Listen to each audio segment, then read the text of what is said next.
Okay, let's take a crack at turning some Latin into English equivalents. Sidonius, to his high priest master, Gracchus, greetings. Got a vocative here. Most consummate pontiff, you are burdening my modesty up by accumulating things with a lot of multifarious, or how do you put that, in many ways, praise in many ways or something, multi-ways. If something I have written, as we saw the other day, that also means inscribing in wax, or if I've written with a stylo, that's the little pen they use, rusticante, just means it's an what do they call it, agrestian, farmer's crude or something, and would that it should be lacking in any guilt or anything, that in our first Congress of Apicums, this is writing letters, apex is also at the top, it's Sidonius uses it for letters a lot.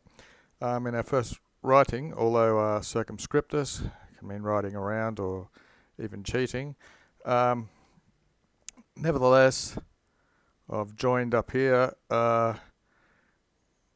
resultantia as a present participle, so different types of correspondings back or springing back to you, something that's diverse to the truth or different from the truth. So basically saying, wish that he was lacking in guilt, but he's written something that was a lie, basically.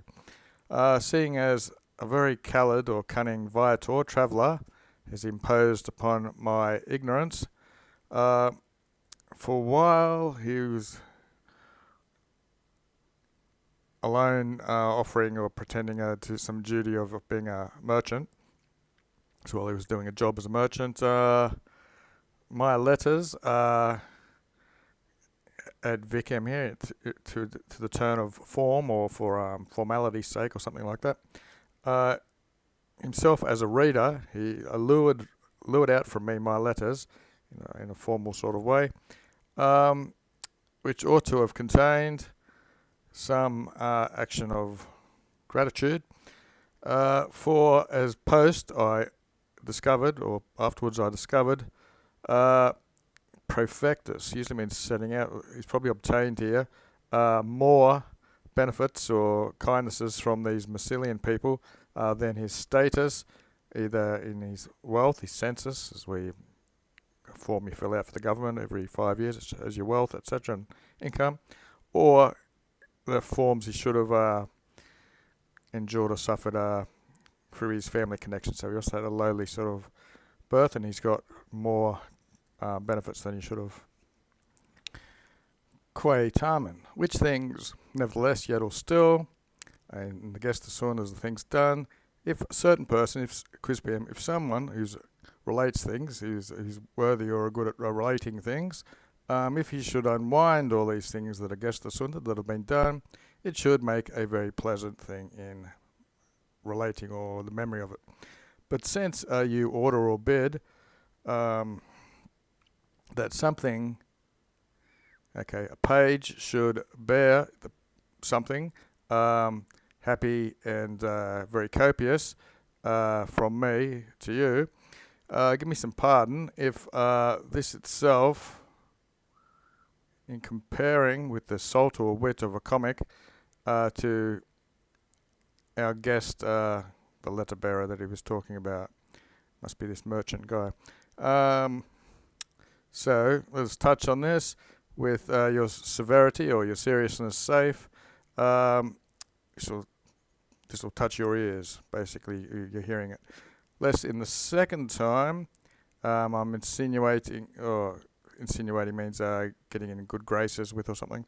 It should seem to be for the first time. Okay, so it looks like it will seem to you for a second time this guy's being insinuated to you, and you're only knowing him for the first time because this letter's now giving some facts. Simul et. And simultaneous, or at the same time, if what have we got, by the customs of making rules, or accordingly as things are done normally, the beginning of speaking or the beginning of the letter is taken, can be taken from any type of material. Why is that this or him? Also, and whatever material for me that I'm about to speak about why should I search far and wide? Longius means sort of everywhere. Why should I be searching for material far and wide to speak about?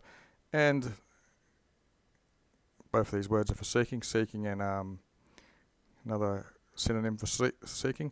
Unless that in our conversation, for the reason of it, can be to him to whom our conversation is in his sack. So the letters are carried by the same person who they're going to speak about. It's the long way of putting it, basically. Okay, so now they're going to talk about the guy carrying the letter in his sack. His fatherland to this guy is Avernus, or whatever that is in Europe. His parents are not from any high birth, but they're absolute. They're clean or no bad repute. And just as if there's nothing illustrious that they're boasting about, thus nothing servile that they have to fear. They're content with a modest income, there's that census again, but with the same or a sufficient amount, and they're free. I guess they don't owe anything. Militia, I'll say his military experience for them was in the church, clerical, rather than in the Palatine, so the church more than state, decursor, and that's where they spent their time. His father of him was greatly frugal. That doesn't decline. It's like honest and frugal. And he was leastly liberal in handouts to his children. Each one, and he through excess parsimony, excess amount of it's like poverty or something. Very very stingy. He preferred to hand over things to his young son more than doing things to please him or something. Then the boy, with his father left behind, he sought you, very unencumbered with baggage, which was all the impediments he had, all the baggage still in his first tryings or attempts at life, I suppose. For nothing is more gravis, more serious than having a light amount of travelling money. Nevertheless, his first entry to him inside your walls was satisfactorily favourable.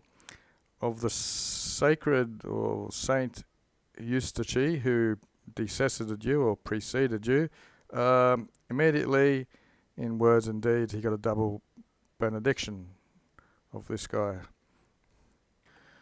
Brevi, a brief bit of time he sought a place to stay, a hospitium, sometimes it's an inn or just staying with friends, and now he found easily by the care or undertakings of Eustachius, this saint guy here, and quickly he was at the approach or the entranceway, and civilly he was located there. So basically, quickly come up there and very friendly. He was found a place to stay.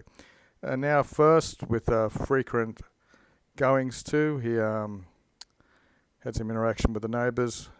It's like cultivated them or cultivated friendships with them maybe. And equally in the same amount of times by these people, he himself was not aspernately, what do we call that in English? It was not asperously, some sort of sternly or something. He was re-greeted by them. To conduct himself with individuals singularly, just as according to age, his method permitted, his ratio permitted him to conduct himself with individuals according to their age. For the grand of age, the old people, by obsequies, and with his equal in age, he obligated himself to them by his duties and performance. Praefectus we saw, progress and success. What do we have? Ritus there. It was carried out with a subjunctive, so free from any blame or charges, and Profiscorus, that's the perfect passive, perfectus sum. And that's it for the day.